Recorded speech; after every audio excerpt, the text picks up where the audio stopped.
তখন নিজেকে অনেক বেশি ব্যর্থ মনে হয়েছিল। মানুষ যেন কোরআনের দিকে আকৃষ্ট না হয়।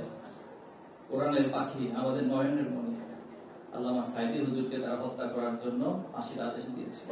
কিন্তু সেখানে নয়, ফাঁসির আদেশের বিরুদ্ধে যারা রাস্তায় নেমেছিল, সেদিনও নারী পুরুষ থেকে শুরু করে শত শত মানুষকে গুলি করে হাসিনা নির্মমভাবে হত্যা করেছিল। আমাদের সারা দেশে অসংখ্য ভাইদেরকে গুম করা হয়েছিল। আমার আগে বক্তারা বিষয়গুলো বলেছে।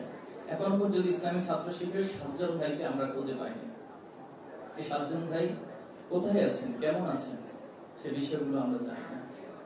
আমরা যখন তাদের পরিবারের সাথে সাক্ষাৎ করি, তখন আমরা নিশ্চুপভাবে মাটির দিকে তাকিয়ে ছাড়া আমাদের কিছু বলার থাকে। গত কয়েকদিন আগে আল মুকাদ্দাস ভাইয়ের পরিবারের সাথে সাক্ষাৎ করতে গিয়েছিলাম।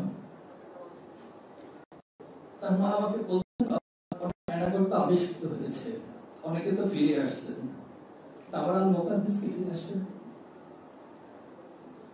তখন নিজেকে অনেক বেশি ব্যর্থ মনে হয়েছিল।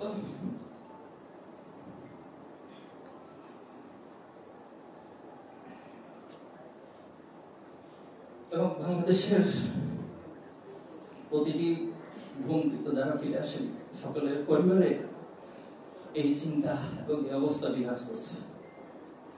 আমাদের অসংখ্য ভাইদেরকে হত্যা করার পরে লাশগুলোকে গুম করা হয়।